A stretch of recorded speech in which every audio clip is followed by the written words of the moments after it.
What's going on, world? It's your boy Holiday Zay with Let's Talk Ship. Today we are talking about something, a little something different, something unique. And that is what to do when you want to travel on a Carnival cruise, but your partner, your significant other, doesn't want to. And what to do? Well, in this video, I'm going to give you just a few tips that might turn that no into a maybe, into a definite yes, I'll try. So stick around, and with that, let's talk ship.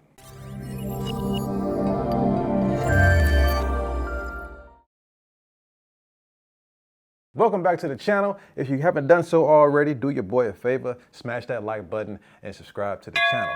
Also, hype the video up. Hype the video up. We are talking about what to do when your partner does not want to sail on a Carnival cruise. Now, let's not overlook the elephant in the room. Recently, Carnival Cruise has been a battleground for ignorant people. And it's very understandable why people would not want to sail with Carnival. I get it. Carnival Cruise Line is my favorite cruise line to travel on. And there are other people who have traveled on Carnival Cruise, and yet seeing all these things, they're kind of, steering away from it. People are making comments saying, oh my gosh, like, I don't know if I ever want to sail with Carnival again if this is what it's coming to. Well, I have to say, honestly, it's not the cruise line's fault. It's the ignorant people who decide to travel on that cruise line. Many would say that it's because that's what they can afford. And people are saying, hey, maybe you should raise the price. But that option or that suggestion isn't fair for the people who have morals and know how to act like human beings and not go out ready to battle half the world in the middle of the ocean or when they get back to port, right? So that leaves the question to many, what does the cruise line need to do? And that's not what this video is about. This video is about, despite all those bad things, you are an individual who wants to try Carnival Cruise just one time. You've seen the turn-up videos. You've seen the line dances and people having a good time. And it's just like, I've never been, but I want to try it just one time. But my man or my woman is not wanting me to go.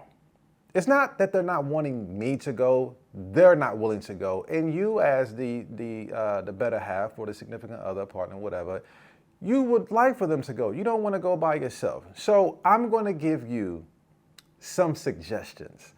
Some suggestions for myself that may help you. I don't want to say persuade.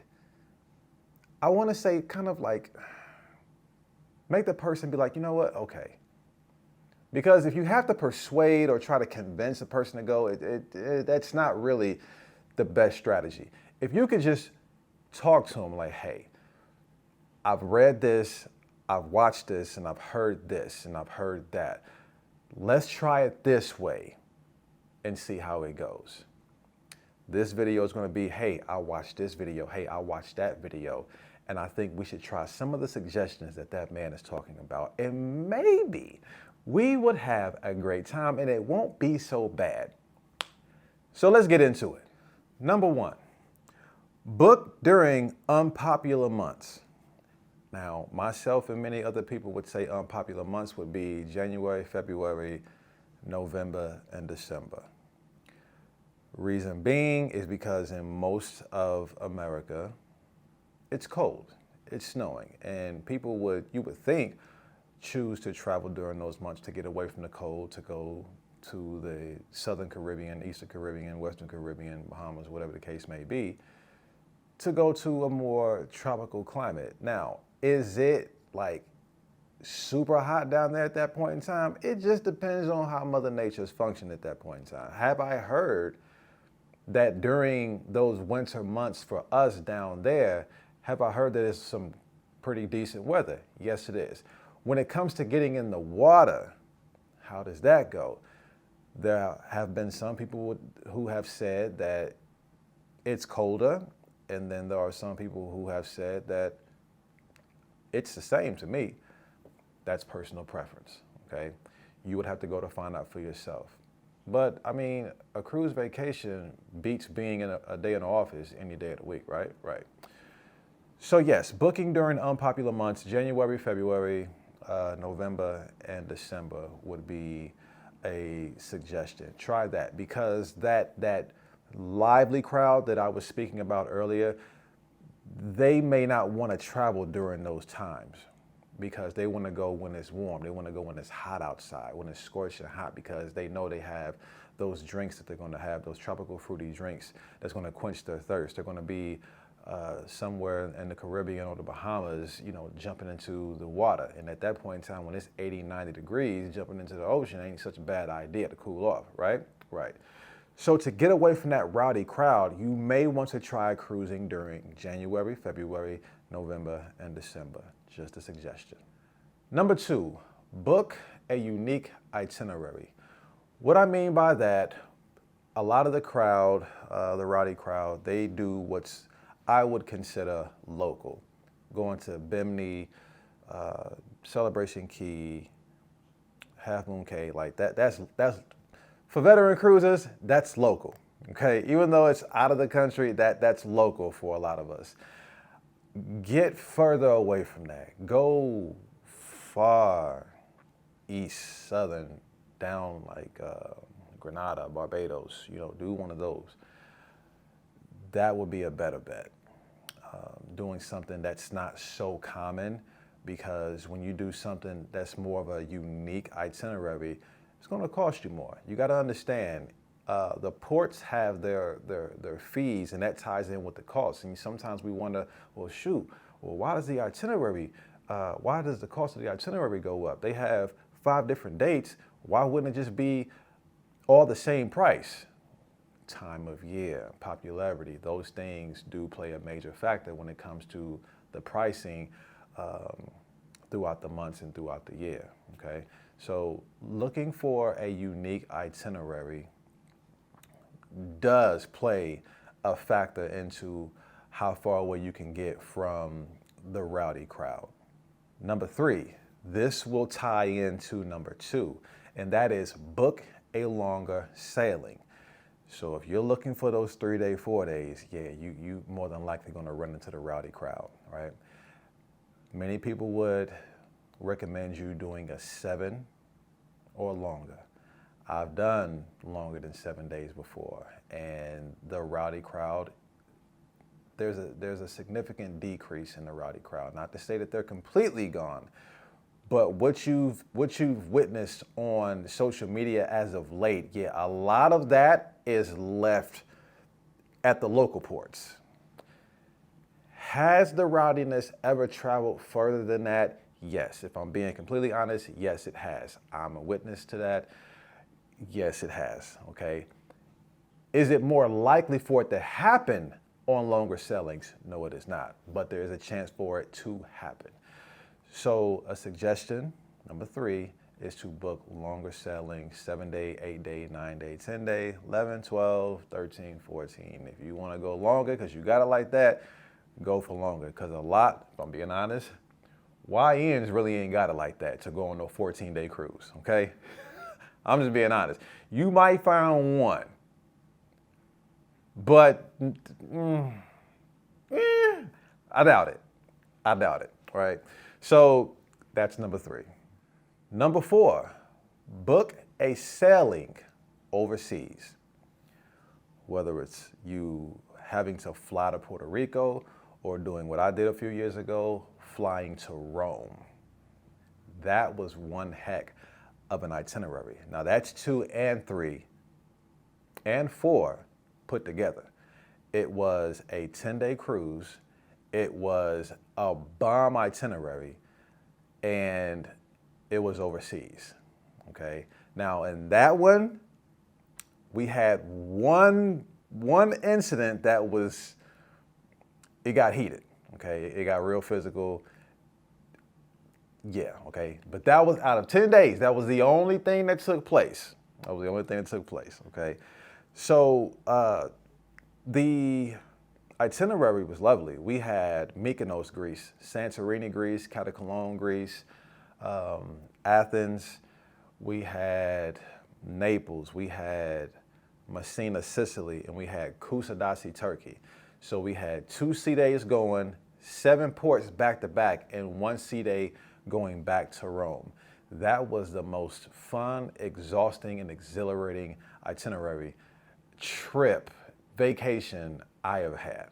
And I would do it again. When I say I had jet lag and when I was just exhausted, that it was a lot going on with that. And we did that cruise. It was September or October of 2023.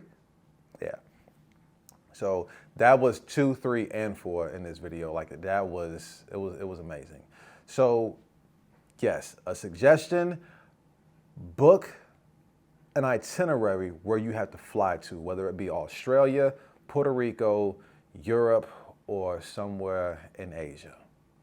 And the last one, number 5, is either go solo or book the cruise with a close friend or relative that is respectable, okay? Respectful and respectable. Because if you go with the wrong friend, okay, I shouldn't have to say no more after that, okay? You see these eyes? You see how his head is cocked to the side? If you go with the wrong friend, okay, yeah. So make sure that it's someone who is respectful, and you go with someone who is actually respectable, and they're not going with any outside intentions. You're just going because you actually want to try the cruise, and you know this person is down to travel any and everywhere with you because you guys are close in relations, close friends, elementary school, childhood friends, whatever the case may be, or that's your favorite cousin, auntie, uncle, whatever the case may be. You might go with your daughter, you might go with your son, someone who you are close to and respectful and respectable with. That is actually, all jokes aside, that is very important because a lot of people in today's culture of cruising, there are people who have a fear of allowing their partner to go on a cruise by themselves. And if you don't know what I'm talking about, that's good, but that is bad. However, if you don't have a solid partner to where you can trust for them to go off and travel or something like that, then it ain't none of my business. But you guys know. You guys know.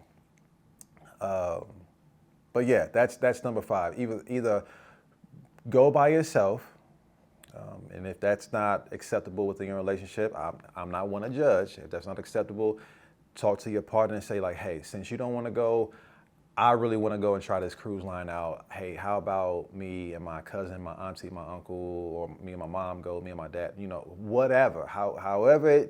Whoever you're comfortable with, whoever you are comfortable going with, try that method. Have to sit down, talk with them, and let them know like, hey, since you don't want to go, I don't want to force you or persuade you or try to convince you. I want you to go with these methods that I heard from Holiday, and it sounds pretty good to me. What do you think? And if he or she agrees to that, awesome. If not, hey, I tried. Y'all should be sitting down watching this video together. So, like, hey, babe, see, that's what he said, all right? So hello to him or her. Hopefully this video helped you out and kind of made you be like, you know what? He's got a point. Let's book one out of Puerto Rico and go to Grenada and Barbados, St. Thomas, St. Kitts, Nevis, and all those places. And it'd be like a 9-day cruise or something like that. Babe, let's do it. You know what? I'll give Carnival a shot. Let's try that. But yeah, hopefully this video was helpful, helping your partner understand that they don't have to cruise to local ports and be close to that riffraff that they probably been seeing on social media. There are ways to wiggle around that to get further away from it. Now, again, understand what I'm saying. It's not 100% guaranteed that it's going to be eliminated, but it's significantly going to reduce the chances of happening on one of the methods that I spoke of in this video. So If this was informative and helpful, do your boy a favor, smash that like button and subscribe to the channel. Like I said in the beginning, hype this video up, share it with your significant other, your partner, friends, family, whoever you feel may need to hear this message. Always, always, always be grateful and embrace the day. And until next time, peace.